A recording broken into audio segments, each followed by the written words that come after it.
Hey guys, I want to welcome you back to another episode on J of All Trades. Today, I'm standing next to a door at a closet in my back entrance, and I just recently moved into my home, and I've been annoyed ever since with this door because it just doesn't want to close. And I've tried everything. I've tried tightening up the screws on the hinges. I've tried adjusting the hinges with that little old trick with the shims and actually bending the hinges a little bit so I can get the door to pull. But no matter what I try, the door just does not want to close. It's just too big. And so I'm going to take a little sliver off here and I'm going to show you guys exactly how I'm going to do that.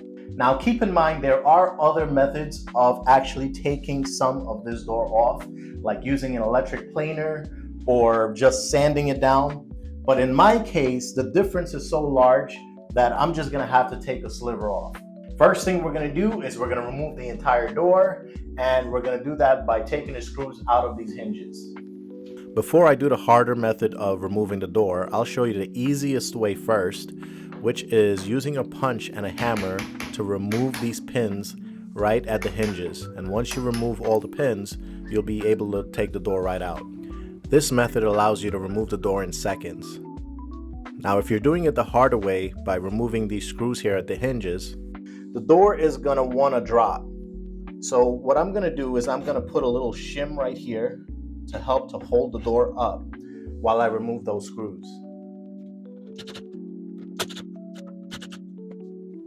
Now I only have 2 hinges on my door, but some of you may have 3.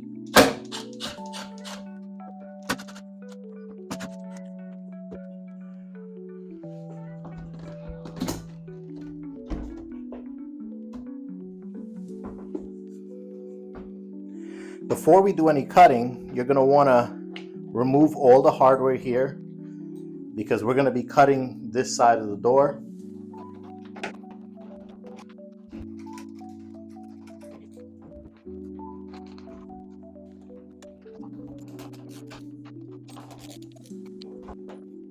Today I'll be using the rigid table saw to cut a sliver off of the door, and the idea is just resting the door on the table and sliding it straight across to get a nice even cut.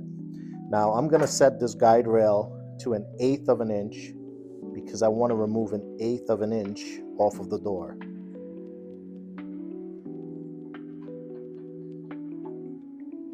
And there it is. It's all set and ready to go.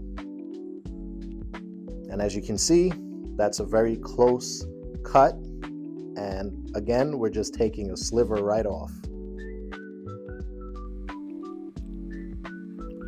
Now I moved my table saw outside to give me enough space to actually mount the door on top of this table.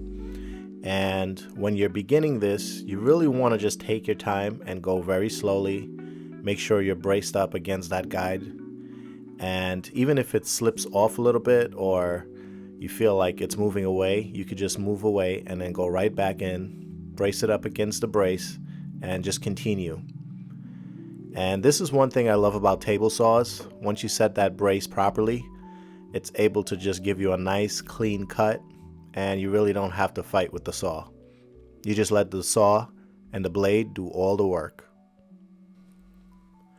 Once you get up to a certain point, the door is going to want to go downwards, so you can actually flip the entire door over and just go from the opposite direction and restart your saw and continue where you left off. Just make sure you're braced up against that guide and you're going to be good to go. And there it is, the last piece of that door.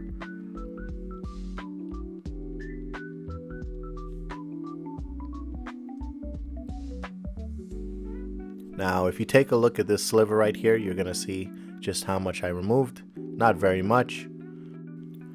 Once you've completed your cut, you can use a palm sander like this one, and you can clean up the surface a little bit. You don't have to go too crazy, just lightly sand, just to make it look nice and smooth.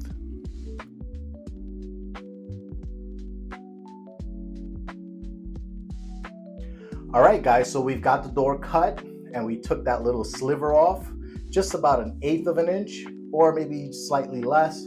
But here's the door. I have it all set up and ready to go, and we're going to install it back onto this opening here, and then we'll see where we sit. First thing you want to do is just shim it up here if you're doing it by yourself, so you can get the height of the hinge lined up there. The easiest way to actually do this is to have a second pair of hands and just have that person help to hold it in place. But in my case, I don't have that, so I'm using shims to get the door up to the height that I want it. Next thing you'll do is you manipulate the hinge into place like so, and just press it in.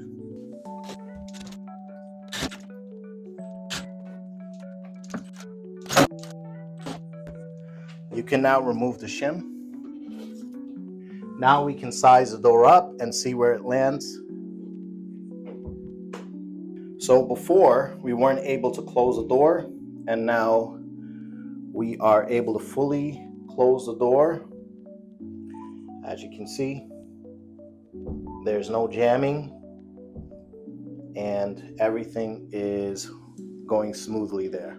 So now we can install the hardware right back on there, and we'll test it out. All right, guys, so I made a mark here all the way around to put in our hardware back in here because we want this to sit nice and flush in there. And taking that sliver off removes that groove that this striker sits in. Now to cut that groove, I'll be using a chisel and a good old-fashioned hammer.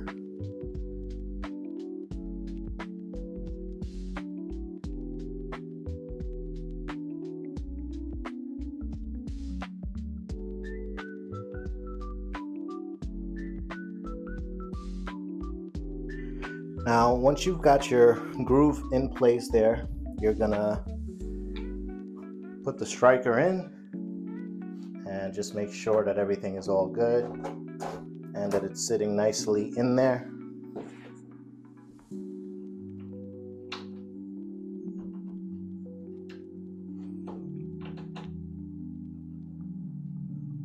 All right, so I think I'm happy with the way that's sitting.